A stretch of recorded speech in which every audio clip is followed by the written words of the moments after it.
এক টুকরা মাছ দিয়েও যে পরিমাণ ভর্তা হবে, পরিবারের সবাই খুব মজা করে খেয়ে উঠতে পারবে। এক পিস রুই মাছ নিয়েছি, মাঝারি সাইজের 6 থেকে 7টি পেঁয়াজ এরকম কুচি করে কেটে নিয়েছি, বড় সাইজের কয়েক কোয়া রসুন নিয়েছি, 1 ইঞ্চি আদা কুচি করে নিয়েছি, কিছু কাঁচামরিচ নিয়েছি ও কিছু শুকনা মরিচ নিয়েছি।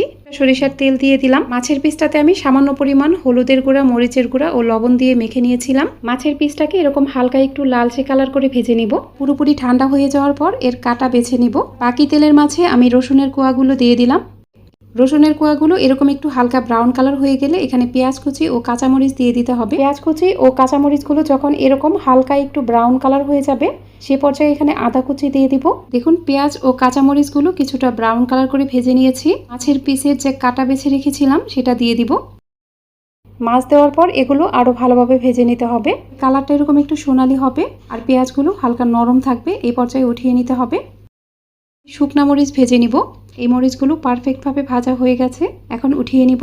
ভর্তাটাকে আমি শিলপাটায় হালকা করে বেটে নিব। হাতের কাছে শিলপাটা না থাকলে আপনারা এটা হাত দিয়েও মেখে নিতে পারেন। ভর্তাটাকে আধা বাটা করে নিব। অনেক বেশি মিহি করলে কিন্তু ভর্তার আসল টেস্ট পাবেন না। আমি কিছু শুকনা মরিচ ও স্বাদ অনুযায়ী লবণ দিয়ে দিলাম।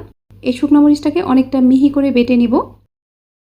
আমি এখানে কিছুটা লেবুর রস দিয়ে দিয়েছি। অবশ্যই এই ভর্তাতে কিছুটা লেবুর রস দেওয়ার চেষ্টা করবেন, এই মাছ ভর্তার টেস্ট কয়েক গুণ বেড়ে যাবে।